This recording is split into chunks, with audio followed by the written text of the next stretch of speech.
বন্ধুরা, আজ আমি এসেছি সিংহেশ্বর বাবার মন্দির পোড়ামাতলায়। পোড়ামাতলার সুন্দর সিংহেশ্বর বাবা। এই ভিডিওটি খুব সুন্দর ভিডিও, আমরা ভিডিও স্কিপ না করে দেখবে। খুব সুন্দর ভিডিও দেখবে। নবদ্বীপের ভবতারণ শিব বহু পুরাতন এবং প্রাচীন শিব মন্দির, 2 শতাধিক পুরানো এই প্রাচীন মন্দির। এই শিব মন্দির ভবতারণ শিব নবদ্বীপ পোড়ামাতলায় অবস্থিত। বন্ধুরা, তোমরা দেখতেই পাচ্ছ এই ভবতারণ শিবের মন্দিরটি দেখাচ্ছি, দেখো। এই শিবটি দেখতে পাচ্ছ, কথিত আছে যে প্রতি বছরে তিলে তিলে করে বাড়ে। এবং এই মন্দিরটি দেখাচ্ছে এত পুরনো, দেখো তোমাদের দেখাচ্ছি, বট গাছ দেখো কিরকম পুরো চেপে ধরেছে ও মন্দিরের চূড়াটিকে। দেখতে পাচ্ছি তার বটের ঝুড়িগুলো সমস্ত নিচে নেমে চলে এসছে। এই ভবতারণ শিবের সোমবারে ভিড়, খুব প্রচুর লোক, ভক্তলোক দেখতেই আসে। এছাড়া প্রতিদিনই এখানে ভক্তরা ভবতারণ শিব মন্দিরে আসে, পুজো দেয়, মালা পড়ায় এবং সব ঘুরে যায়। এবং যদি ভবতারণ শিবের কাছে তোমরা মনসভাবে কিছু চাওয়া যায়, ভবতারণ শিব তার মনস্কামনা পূর্ণ করে। এটা খুবই সত্যি কথা। তা তোমার ভবতারণ শিবটি দেখো। ভিড়ের জন্য দেখো সামনে একটি গার্ড বসে আছে চেয়ারে, দেখতে পাচ্ছ।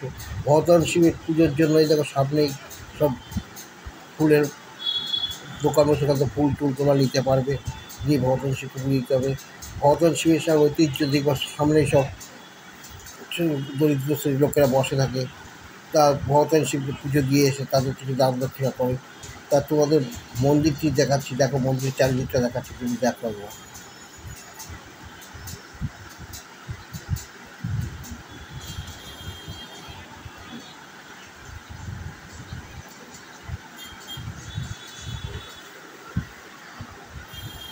এখানে শিবরাত্রির খুব প্রচুর ভক্তের সমাগম হয়, একদম রাস্তা পর্যন্ত লাইন পড়ে যায়। এছাড়া নীলের উপোস বা শ্রাবণ মাসে খুবই ভিড় হয়। এছাড়া সারা বছর তো ভিড় হয়ই হয়। এখানে দেখতেই পাচ্ছ, আজকে মঙ্গলবার দিন, সব দোকান টোকান মধ্যে না হলে সব দোকানগুলো সমস্ত খোলা থাকে। বাড়ির দিকে রাস্তাটা দেখাচ্ছি, এইটা যে পোড়ামাতলা রোড, সামনে চলে গেছে হরিষাপাড়া রোড। এই দোকান আজকে মঙ্গলবার বলে একটু ফাঁকা লাগছে, নাহলে সবসময় জমজমাট থাকে।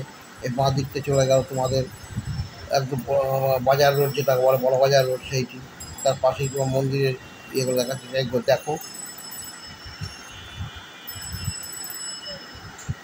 সবচেয়ে ব্যাপার হচ্ছে, এইখান দিয়ে যখন জামালপুরে বাবা বুড়োর কাছে সব যায়, তখন এই ভবতারণ শিবের কাছে পুজো দিয়ে তবেই তারা এখান থেকে বাঁকে করে জল নিয়ে এইখান দিয়ে সোজা বুড়ো শিব মন্দির হয়ে একদম জামালপুরের দিকে রওনা দেয়, যারা বাঁকে করে জল নিয়ে যায়। দেখতে পাচ্ছি কত পৌরাণিক মন্দির, দেখতেই পাচ্ছে ফাটল ধরে গেছে, কিন্তু বট গাছ তাকে পুরো আটকে ধরে রেখেছে।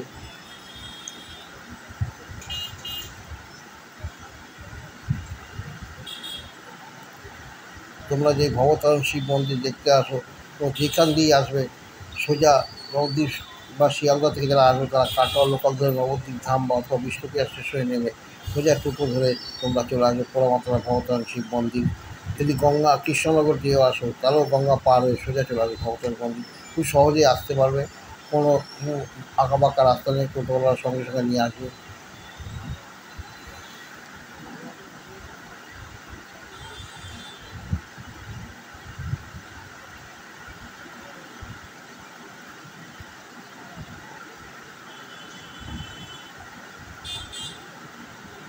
মঙ্গলবার যে 2-1টি দোকানও খোলা আছে।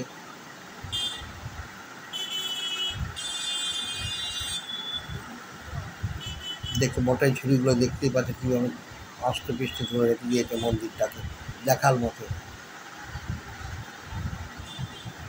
এরকম পৌরাণিক মন্দির খুব কমই দেখা যায়। ভগবান শিবের আরও ইতিহাস আছে, সেই ইতিহাস বলতে গেলে ভিডিও অনেক বড় হয়ে যাবে সেইটা। তবে পরবর্তী কোনো একদিন সময় পরে তোমাদের এই এই ভগবান শিবের ইতিহাসটা তোমাদের ভিডিওর মাধ্যমে দেখাবো বা শোনাবো।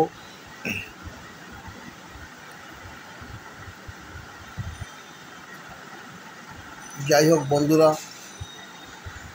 নবদ্বীপ পোড়ামাতলা ভবতারণ শিব মন্দিরের ভিডিওটি তোমাদের কাছে তুলে ধরলাম।